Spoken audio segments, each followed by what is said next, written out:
Olá, queridos!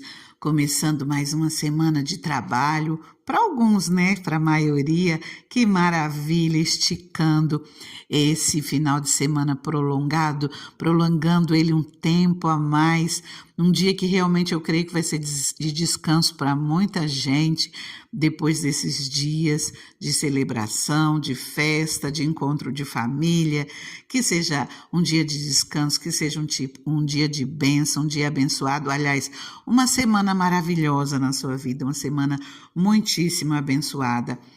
Hoje eu quero estar falando com você sobre algo que me chamou muito a atenção e que me despertou muito interesse e alegrou meu coração, e eu quero compartilhar com você. Então eu te peço, não saia daí, porque eu vou trazer algo especial para você daqui a pouco.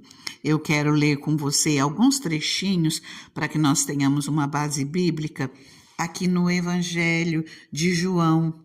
Jesus é levado pelo sumo sacerdote e é entregue a Pilatos, para que Pilatos venha questioná-lo, e eles pedem a morte de Jesus, e Pilatos é quem poderia ordenar essa morte. Vou parar só em algumas citações para que você observe alguns detalhes. Em João 18, no versículo 38, Pilatos está falando: "Que é a verdade?", perguntou Pilatos. Ele disse isso e saiu novamente para onde estavam os judeus e disse: "Não acho nele motivo algum de acusação." Vou ler aqui no capítulo 19, do versículo 4 ao 12. Mais uma vez Pilatos saiu e disse aos judeus: "Vejam, eu estou trazendo a vocês para que saibam que não acho nele motivo algum de acusação." Quando Jesus veio para fora usando a coroa de espinhos e a capa de púrpura, disse-lhe Pilatos: "Eis o homem." Ao vê-lo, os chefes dos sacerdotes e os guardas gritaram: "Crucifica-o, crucifica-o." Mas Pilatos respondeu: "Levem-no vocês e crucifiquem-no. Quanto a mim, não encontro base para acusá-lo." Os judeus insistiram: "Temos uma lei e, de acordo com essa lei, ele deve morrer porque se declarou filho de Deus." Ao ouvir isso, Pilatos ficou ainda mais amedrontado e voltou para dentro do palácio. Então perguntou a Jesus: "De onde você vem?" Mas Jesus não lhe deu resposta. "Você se nega a falar comigo?", disse Pilatos. "Não sabe que eu tenho autoridade para libertá-lo e para crucificá-lo?" Jesus respondeu: "Não terias nenhuma autoridade sobre mim se esta não te fosse dada de cima. Por isso, aquele que me entregou a ti é culpado de um pecado maior." Daí em diante, Pilatos procurou libertar Jesus. Mas os judeus gritavam: "Se deixares este homem livre, não és amigo de César. Quem se diz rei opõe-se a César."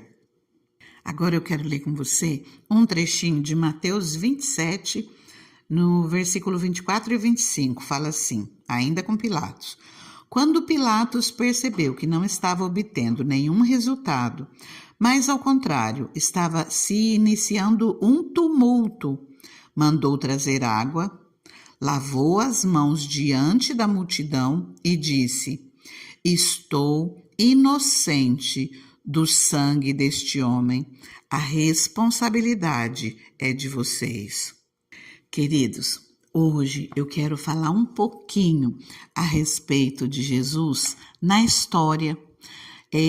Jesus não escrita nos evangelhos, não escrita na Bíblia, mas escrita por homens que não seguiam a Jesus. Nós conseguimos ver algumas citações, algumas pessoas que falavam de Jesus, alguns historiadores, e eu quero trazer um pouquinho aqui, em especial uma carta. Jesus, ele é o nosso Senhor, é o nosso Salvador, ele é Deus. Mas aqui nós podemos ver de uma forma que Jesus não é apenas um personagem ideológico, mas um grande marco na história da humanidade. Vou citar alguns historiadores para você. Tácito, o historiador romano, ele afirma que os cristãos foram assim denominados por seguirem a Cristo, o qual foi morto por Pôncio Pilatos na época do imperador Tibério. E nós encontramos isso na Bíblia em Lucas 3:1. Suetônio, outro historiador, ele referiu-se a alguns judeus que discutiam e criavam tumulto em Roma, instigado por um certo Crestus. Sua menção era muito provável acerca de Cristo e os seus seguidores cristãos. Conforme afirma o historiador em causa, essas discussões ocasionaram a expulsão dos judeus de Roma. Isso nós encontramos em Atos 18:2. Um historiador que é mais conhecido, Flávio Joséfo, ele era historiador judeu que escreveu para os romanos. Ele menciona que Jesus realizou obras maravilhosas e que ele era o Cristo. Afirma que foi morto por Pilatos e apareceu no terceiro dia após a sua morte para os que o amavam. Joséfo continuou afirmando que até agora, entre aspas, até agora, a raça dos cristãos ainda não morreu. Fecha aspas. Glória a Deus, né? Olha a raça dos cristãos chegando aqui até nós. E não vai terminar nunca, só quando Jesus vier levar a sua igreja. Flávio Joséfo é um dos historiadores que mais falam sobre Jesus, sobre o povo cristão. Há várias alusões a Jesus, e algumas por rabinos que viveram em tempos posteriores, entre os quais alguns disseram que Jesus se tratava de um mágico ou de um feiticeiro. Mas agora vamos a esse texto que eu quero ler para você e que eu acho realmente especial. Nós vimos ali várias citações sobre Pilatos. Pilatos defendendo Jesus. Pilatos, esse governador que tinha autoridade sobre aquele povo.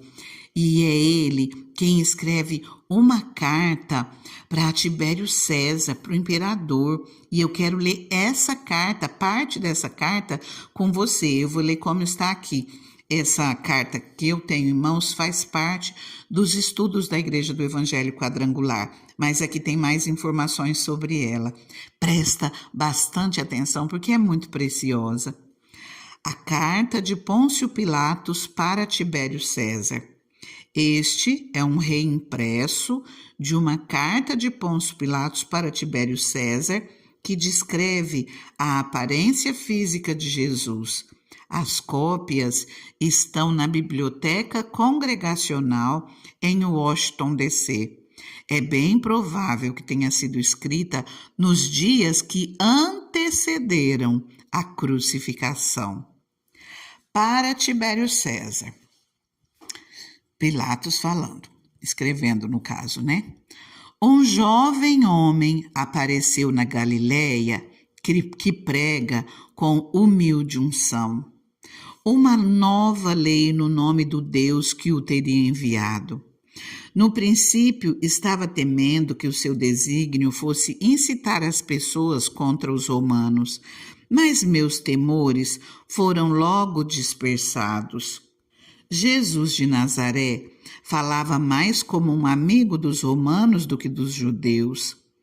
Um dia observava no meio de um grupo um homem jovem que estava encostado numa árvore, para onde calmamente se dirigia a multidão.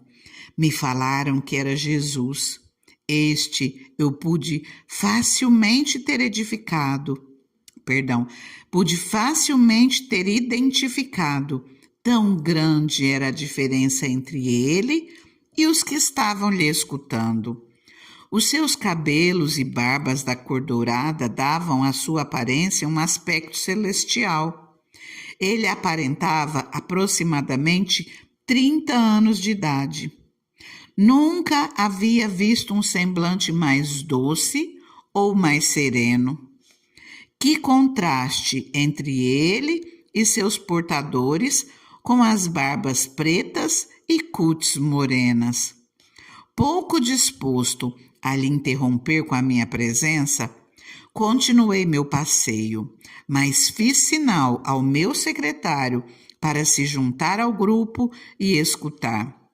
Depois, meu secretário informou nunca ter visto nos trabalhos de todos os filósofos qualquer coisa comparada aos ensinos de Jesus. Ele me contou que Jesus não era nem sedioso e nem rebelde. Assim, nós lhe estendemos a nossa proteção. Ele era livre para agir, falar, ajuntar e enviar as pessoas. Essa liberdade ilimitada irritou os judeus. Não o pobre, mas o rico e poderoso. Depois escrevi a Jesus lhe pedindo uma entrevista no pretório. Ele veio. Quando o Nazareno apareceu, eu estava em meu passeio matutino e, ao deparar com ele, meus pés pareciam estar presos por uma mão de ferro no pavimento de mármore e tremi em cada membro como um réu culpado. Entretanto, ele estava tranquilo. Durante algum tempo, permaneci admirando esse homem extraordinário. Não havia nada nele que fosse rejeitável, nem no seu caráter. Contudo, eu sentia temor na sua presença. Eu lhe falei que havia uma simplicidade magnética sobre si e que a sua personalidade o elevava bem acima dos filósofos e professores dos seus dias. Agora, ó nobre soberano, esses são os fatos relativos a Jesus de Nazaré, e eu levei tempo para lhe escrever em detalhes esses assuntos. Eu digo que tal homem que podia converter água em vinho, transformar morte em vida, doença em saúde, tranquilizar os mares tempestuosos, não é culpado de qualquer ofensa criminal e, como outros têm dito, nós temos que concordar. Verdadeiramente, este é o Filho de Deus. Seu criado mais obediente, Pôncio Pilatos. Como é maravilhoso nós podermos ver mais sobre Jesus, ver algo novo. E apesar de ser muito bom, a nossa principal fonte de informação é o Novo Testamento. É ali nos evangelhos que nós podemos ver mais do Senhor, ver esse Jesus Cristo, o Filho do Deus Altíssimo, nosso Senhor e Salvador pessoal. Nesse momento eu convido você a orar comigo. Deus maravilhoso, Deus soberano, Senhor, não tem como, Pai, mais uma vez, Deus, nós paramos, Senhor, e te agradecemos, Deus, pelo teu infinito amor pelas nossas vidas. Nós te agradecemos, Jesus, por ter se feito homem, ter vivido aqui na terra por amor a nós. Deus amado, nós tomamos posse, Pai, daquela palavra que nos diz, Senhor, que o Senhor já deu Jesus Cristo por nós, como não nos dará com Ele todas as coisas? Nós nos sentimos, Deus, cuidados por Ti, Senhor.